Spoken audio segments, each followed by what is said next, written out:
નમસ્કાર, વેધર એનાલિસિસમાં આપની સાથે હું છું સેજલ। રાજ્યમાં ફરી એકવાર વરસાદનું જોર વધવાની શક્યતાઓ વ્યક્ત કરવામાં આવી છે।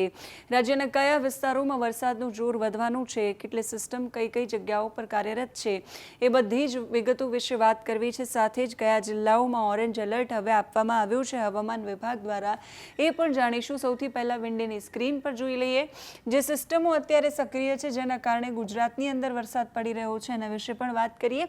અરબ સાગરમાં જે સક્રિય થયેલી સિસ્ટમ અને સિસ્ટમ પછી ગુજરાતમાં આવેલો વરસાદ, ઓફશોર જે લાઇન છે એ પણ સક્રિય છે। એક લો પ્રેશર આ તરફ છે, એક લો પ્રેશર અહીંયા છે, અહીંયા સાયક્લોનિક સર્ક્યુલેશન છે અને આ બધી જ સિસ્ટમો છે, એના કારણે આખા આ જે વિસ્તાર છે ભારતનો, એમાં વરસાદ પડી રહ્યો છે। આ લો પ્રેશર છે એ આ તરફ જવાનું નથી, આ તરફ ઉપર જવાનું છે, એટલે એની અસર અહીંયા ગુજરાતની અંદર થવાની નથી, પણ આવતા દિવસોમાં વરસાદનું જે જોર છે એ વધવાની આગાહી કરવામાં આવી છે। એટલે 30 તારીખ સુધીમાં, પહેલા 25 થી 27 તારીખ સુધીની અંદર વરસાદની આગાહી કરવામાં આવી હતી। હવે 30 જૂન સુધી રાજ્યમાં વરસાદ પડે, વરસાદી માહોલ રહે એવી આગાહી કરવામાં આવી છે। દેવભૂમિ, દ્વારકા, જામનગર, ગીર સોમનાથ સહિતના જે વિસ્તારો છે ત્યાં અત્યારે વરસાદ પડી રહ્યો છે। વિંડીમાં દેખાડી રહ્યા છે જૂનાગઢ, ભાણવડ, દ્વારકા, પોરબંદર, વેરાવળ, આ જે આખો પટ્ટો છે ત્યાં વરસાદી માહોલ છે। કચ્છમાં માંડવી, નલિયા આસપાસના વિસ્તારોમાં વરસાદી માહોલ છે। આ સિવાય રાજ્યના બીજા વિસ્તારોની વાત કરીએ તો પંચમહાલ, દાહોદમાં વરસાદી વાતાવરણ છે। લુણાવાડા, મહીસાગર આસપાસના વિસ્તારોમાં વરસાદ છે પડી રહ્યો છે। એ સિવાય છોટાઉદેપુરમાં પણ વરસાદી માહોલ છે। બોડેલી આસપાસના વિસ્તારોમાં, ભરૂચમાં, આમોદ આસપાસના વિસ્તારો, રાજપીપળામાં પણ વરસાદી માહોલ છે। તાપી, વ્યારામાં વરસાદ છે, ડાંગમાં પણ વરસાદ, વલસાડ, સેલવાસ, દમણમાં પણ વરસાદ અને સુરતમાં પણ અમુક વિસ્તારોની અંદર વરસાદ પડી રહ્યો છે। આજે વરસાદ પડ્યો છે એમાં ઘણા બધા વિસ્તારો એવા છે કે જ્યાં વાવણી લાયક વરસાદ થયો છે, ઘણા બધા વિસ્તારો એવા પણ છે કે જ્યાં હજુ પણ વાવણી લાયક વરસાદની રાહ જોવાઈ રહી છે। તો એ બધા વિસ્તારોમાં સાર્વત્રિક વરસાદ પડે 30 તારીખ સુધીમાં, એ પ્રકારની આગાહી છે એ કરવામાં આવી છે।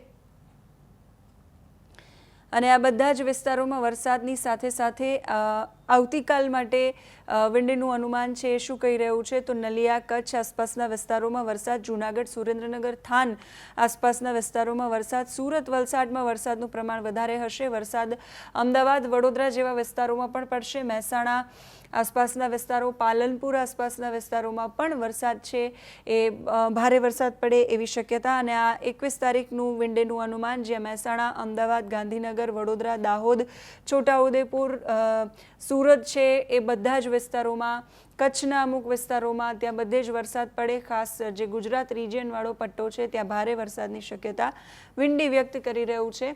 હવામાન વિભાગ છે જેણે 30 તારીખ સુધીની આગાહી કરી છે। હવામાન વિભાગ કયા જિલ્લાઓમાં અલર્ટ આપી રહ્યું છે, કયા જિલ્લાઓને હવે સાવચેત રહેવાનું છે, સતર્ક રહેવાનું છે। ઓરેન્જ એલર્ટની ત્યાં આગાહી એટલે અતિભારે વરસાદની આગાહી કરવામાં આવી છે। રેડ એલર્ટ આપવામાં નથી આવ્યું, પરંતુ ઓરેન્જ એલર્ટ છે એટલે અતિભારે વરસાદની શક્યતા। એ સિવાય રાજ્યના બાકીના જે વિસ્તારો છે ત્યાં પણ વરસાદ પડવાની શક્યતા રહેલી છે। 28 તારીખ સુધીનું અનુમાન છે। 28 તારીખ સુધી અને 23 તારીખ સુધી ગાજવીજ સાથે વરસાદ પડે એવી શક્યતા। પવનની ગતિ છે 30 થી 40 કિલોમીટર પ્રતિ કલાકની ઝડપે અને ઝટકાના પવનો છે એની ગતિ 50 કિલોમીટર પ્રતિ કલાકની ઝડપે રહે એવી શક્યતા છે। એની સાથે આજની આ તારીખ 20 તારીખ, જ્યારે આ વિડીયો શૂટ કરી રહ્યા છીએ, બનાસકાંઠા, સાબરકાંઠામાં અલર્ટ આપવામાં આવ્યું છે યલો। આ સિવાય તાપી, ડાંગ, નવસારી, વલસાડમાં જે રીતે વિન્ડીમાં દેખાડ્યું છે એ જ પ્રમાણે ત્યાં વરસાદ પડી રહ્યો છે। આવતીકાલે એટલે કે 21 તારીખે બનાસકાંઠાની અંદર, પાટણની અંદર અને સાબરકાંઠાની અંદર યલો એલર્ટ આપવામાં આવ્યું છે, એટલે ત્યાં આ જે જિલ્લાઓ છે ત્યાં છૂટા છવાયા સ્થળોએ ભારે વરસાદ પડે એવી શક્યતા છે। સાબરકાંઠા, કચ્છમાં પણ યલો એલર્ટ છે અને દક્ષિણમાં તાપી, નવસારી, ડાંગ, વલસાડ, દમણ, દાદરા, નગર હવેલીમાં યલો એલર્ટ છે, ત્યાં પણ ભારે વરસાદ પડે એવી શક્યતા છે। 22 તારીખે ફરી હવામાન વિભાગે ઓરેન્જ એલર્ટ આપ્યું છે, એટલે એ વિસ્તારો છે ત્યાં અતિ ભારે વરસાદની શક્યતા છે। ઓરેન્જ એલર્ટ આપ્યું છે એ વિસ્તારોમાં બનાસકાંઠાનો સમાવેશ થાય છે, સાબરકાંઠાનો સમાવેશ થાય છે. બનાસકાંઠા અને સાબરકાંઠામાં અતિભારે વરસાદની શક્યતા. નવસારી, વલસાડ, દમણ, દાદરા નગર હવેલી ત્યાં પણ અતિભારે વરસાદની શક્યતા છે.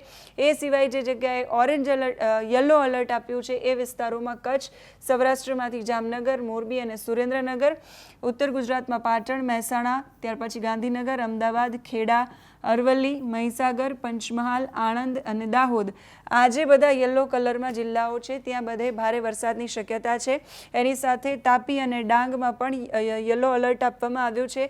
એટલે 22 તારીખે બધા જ વિસ્તારોમાં ભારે અને અતિભારે વરસાદની શક્યતા છે.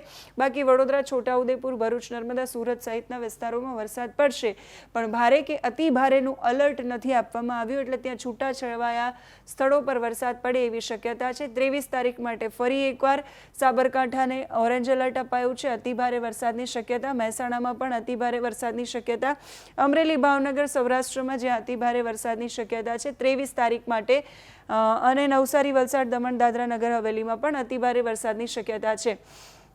આ સિવાય 23 તારીખે બનાસકાંઠા, પાટણ, ગાંધીનગર, અરવલ્લી, મહીસાગર, દાહોદ, પંચમહાલ, ખેડા, અમદાવાદ, સૌરાષ્ટ્રમાં સુરેન્દ્રનગર, બોટાદ, રાજકોટ અને ગીર સોમનાથ આ વિસ્તારોમાં યલો એલર્ટ છે જ્યાં ભારે વરસાદની શક્યતા. તાપી, ડાંગમાં પણ ભારે વરસાદની શક્યતા. ત્યાર પછી 24 તારીખ માટે ફરી એકવાર બનાસકાંઠા, સાબરકાંઠા અને મહેસાણામાં ઓરેન્જ એલર્ટ અપાયું છે. અમરેલી, ભાવનગરમાં ઓરેન્જ એલર્ટ, નવસારી, વલસાડમાં પણ ઓરેન્જ એલર્ટ. એ સિવાય કચ્છમાં, પાટણમાં, સુરેન્દ્રનગર, અમદાવાદ, ગાંધીનગર, અરવલ્લી, મહીસાગર, ખેડા, પંચમહાલ, આણંદ, વડોદરા, ભરૂચ, સુરત, તાપી, ડાંગ, બોટાદ, રાજકોટ, સુરેન્દ્રનગર, જૂનાગઢ અને ગીર સોમનાથ આ જે યલો કલર છે ત્યાં બધે જ ભારે વરસાદની શક્યતા હવામાન વિભાગે વ્યક્ત કરી છે. 24 તારીખ માટે 25 તારીખમાં આવીએ. 25 તારીખે દેવભૂમિ, દ્વારકા, સૌરાષ્ટ્રમાં એકમાત્ર ત્યાં ઓરેન્જ એલર્ટ આપવામાં આવ્યું છે એટલે ત્યાં અતિભારે વરસાદની શક્યતા 25 તારીખે છે. કચ્છ, મોરબી, સુરેન્દ્રનગર, જામનગર, રાજકોટ, પોરબંદર અને જૂનાગઢમાં યલો એલર્ટ છે. આ સિવાય સુરત, તાપી, ડાંગમાં પણ યલો એલર્ટ. નવસારી, વલસાડ, દમણ, દાદરા નગર હવેલીમાં 25 તારીખે ઓરેન્જ એલર્ટ આપવામાં આવ્યું છે. આ એલર્ટ આપવામાં આવ્યા છે. આ સિવાય 26 તારીખે કચ્છમાં એલર્ટ આપવામાં આવ્યું છે યલો. નવસારી અને વલસાડમાં યલો. દમણ, દાદરા નગર હવેલીમાં પણ યલો એલર્ટ. એટલે જ્યાં એલર્ટ અપાયું છે એ વિસ્તારોમાં ક્યાંક ભારે તો ક્યાંક અતિભારે વરસાદની શક્યતા છે. હવામાન વિભાગ સતત અપડેટ્સ આપી રહ્યું છે. હવામાન નિષ્ણાંતો અપડેટ્સ આપી રહ્યા છે. જે અપડેટ્સ આવશે તમારા સુધી પહોંચાડતા રહીશું. તમે અમારા સુધી પહોંચાડતા રહો તમારા ગામ, જિલ્લા, વિસ્તારમાં કેવો માહોલ છે. અત્યારે આ વિડીયોમાં બસ આટલું જ. નમસ્કાર.